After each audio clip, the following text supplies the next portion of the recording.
Bonjour et bienvenue au Salon international du multicoque de la Grande Motte, un salon qui est aujourd'hui sous le soleil, un soleil qui s'est fait attendre, mais il est là.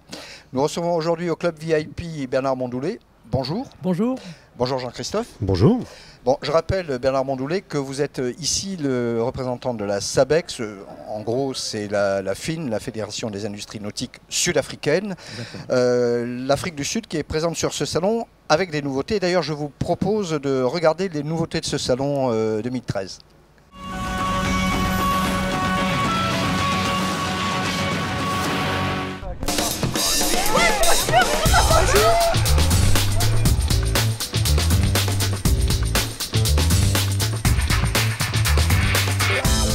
C'est un salon qui est très qualifié et on se rend compte qu'il y a vraiment beaucoup d'étrangers. La proportion d'étrangers est assez importante. Alors c'est plutôt des Européens, Espagnols, mais il y a aussi des Russes. J'ai même rencontré des gens d'Asie. Donc c'est un salon vraiment très intéressant pour nous. L'impulsion souvent vient au départ des clients, de nos navigateurs qui naviguent un peu loin, qui ont des idées, qui ont des suggestions. Et après, grâce à l'équipe de conception, entre architectes, designers, le chantier, le bureau d'études, on essaye de mettre ça en musique et à partir d'un besoin, de trouver les solutions techniques qui correspondent. Mais c'est vrai que cette innovation, c'est un peu le moteur qui nous permet d'avancer et de rendre les bateaux toujours plus sûrs, plus faciles à utiliser et plus fun. Là, cette année, on présente le 5X et le 49. C'est vrai qu'on aimerait bien, dans le futur, pouvoir présenter toutes nos nouveautés ici.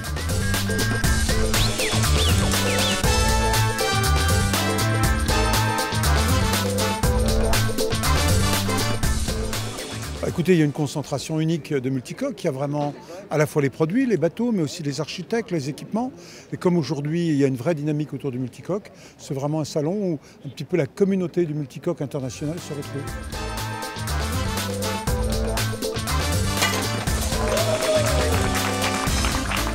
Qu'est-ce qui vous a motivé pour baptiser ces léopards à la Grande Motte et pas ailleurs? Il se trouve que on a une opportunité, premièrement, puisque c'est le premier Léopard 48 à venir en Europe, le propriétaire étant européen. On savait que ça lui ferait plaisir, comme à nous, de lancer ça au Salon du Multicoque, qui est un bel événement, et c'était vraiment une belle opportunité.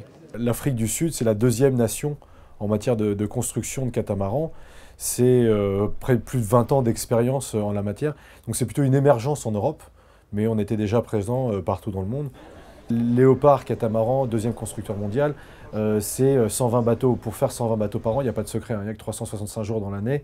Il faut vraiment que ce soit une méthode de travail très industrialisée, très optimisée, pas de place à l'amateurisme, c'est vraiment une construction très professionnelle. Et en ça, on est vraiment comparable au chantier français.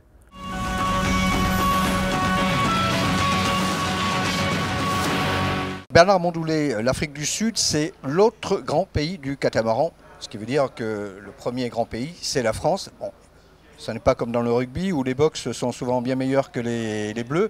Alors, le catamaran en Afrique du Sud, c'est quoi? C'est une culture, c'est un outil industriel. Pourtant, c'est un pays où il n'y a pas beaucoup de plaisance.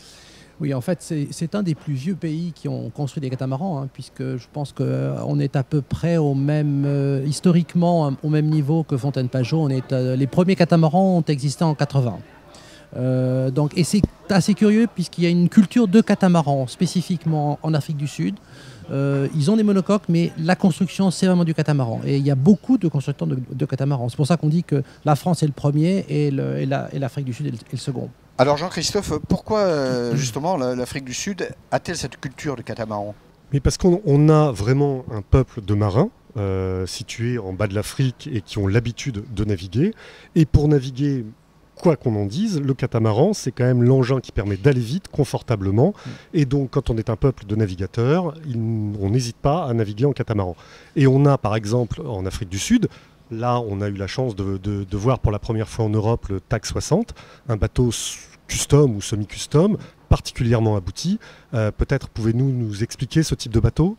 Oui, alors ça c'est la particularité de l'Afrique du Sud, c'est de faire vraiment des bateaux semi-custom et custom, c'est-à-dire c'est du quasi sur mesure. Vous pouvez avoir des très gros yachts, puisque vous avez Ocean Co, vous avez des très gros constructeurs qui font ça. En ce qui concerne TAG, ce sont des bateaux très techniques, sont des bateaux très rapides. Il y a un compromis qu'ils ont réussi à trouver entre la vitesse et le confort, parce qu'en général, la vitesse est au détriment du confort et le confort est au détriment de la vitesse. Ils ont réussi vraiment à trouver un bateau qui peut aller plus vite que le vent, hein. On est à plus de 20% et dans un confort tout à fait extraordinaire. Oui, pourtant, on le voit ici, il y a 3 bateaux sud-africains, des léopards. Ouais. Pourtant, à l'origine, les léopards, ce sont des bateaux faits pour la location, donc des bateaux, j'allais dire, relativement simples et sûrs. Tout à J'allais fait. dire peut-être un peu même spartiates. Alors non, je ne dirais pas ça, parce qu'au contraire, ce sont des bateaux très très bien construits. Ce sont des bateaux, c'est vrai, typés location, parce que vous avez 2 marchés, hein. Vous avez un marché de la location, de marché de grande série, en fait, qu'on peut trouver aussi en France, hein. On est l'équivalent de certaines grandes marques en France. Et vous avez un marché de semi-custom et de sur-mesure.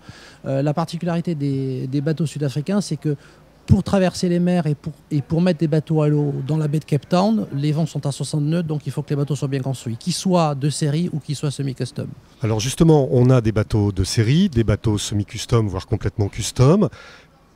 Quels sont les acheteurs de bateaux, les particuliers qui achètent des bateaux en Afrique du Sud? Est-ce que ce n'est pas un problème d'être aussi loin? Est-ce qu'il n'y a pas un problème financier d'envoyer de l'argent là-bas? Comment ça se passe aujourd'hui? D'abord, on ne choisit pas un bateau à cause du pays. On choisit s'il est loin ou s'il est tout près. On choisit un bateau par rapport à sa construction, par rapport à sa fiabilité, par rapport à l'architecte, par rapport à la connaissance. C'est pour ça qu'on a un axe qu'on veut renforcer qui est très fort entre la France et l'Afrique du Sud, parce que ce sont les 2 plus grands pays de constructeurs de catamarans.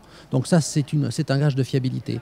Ensuite, la SABEX, justement, est en train de mettre en place des modalités pour justement éviter tout ce qui peut se passer dans le monde, hein, parce qu'il peut y avoir des exactions et des grandes déconvenues. Le bateau, c'est un rêve, il ne faut pas que ça devienne un cauchemar. Donc la SABEX fait en sorte que tous les membres qui sont accrédités SABEX ont une garantie gouvernementale, et ce qui fait que tous les déposits, vous savez, à chaque fois que vous devez commander un bateau, vous avez un premier dépôt, un premier versement, c'est garanti. Et chaque déposit, en fait, va être surveillé par un expert assermenté et indépendant. Donc, ce qui permet au propriétaire, même s'il est aux États-Unis, en Australie, en France, etc., de pouvoir avoir une Garantie. Une garantie. Oui, mais pour en revenir au premier axe de votre action, c'est-à-dire essayer de créer une coopération de fait entre les constructeurs et les intervenants sur ce marché des 2 grands pays du catamaran, l'Afrique du Sud et la France. Concrètement, ça peut s'exprimer comment ? Concrètement, ça peut s'exprimer dans le sens où on a une difficulté quand même en France, c'est de faire des bateaux à un certain niveau de prix et à un certain niveau de qualité de finition. Bon, on a quand même une main-d'œuvre en Afrique du Sud qui est moins chère. Voilà. Mais par contre, on a une technologie et un savoir-faire qui fait qu'il n'y a pas de déperdition. Donc, ce qui fait que des bateaux semi-custom et custom, sur mesure et quasi sur mesure, sont beaucoup plus optimisés en Afrique du Sud. Donc la possibilité de fabriquer des bateaux avec des designs français, avec des architectes français en Afrique du Sud. Donc il ne s'agit pas de fabriquer des coques en Afrique du Sud et de les équiper après en France? Non.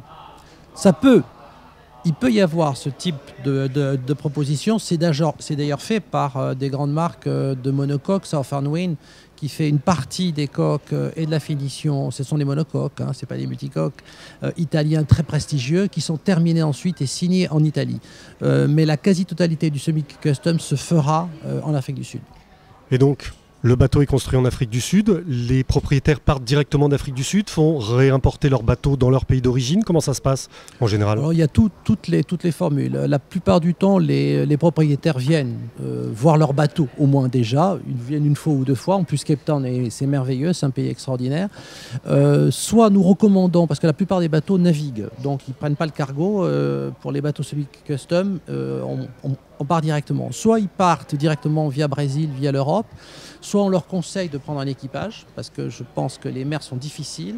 L'appréhension des premiers bords sont toujours difficiles, donc on n'est pas son bateau. Donc en général, on leur demande de prendre ou on met à disposition un équipage pendant 15 jours ou 3 semaines pour remonter une partie du voyage, ou soit on leur livre le bateau en Europe, en Asie ou aux États-Unis, voilà. Et en fonction du pavillon aussi. Alors une question un peu perfide.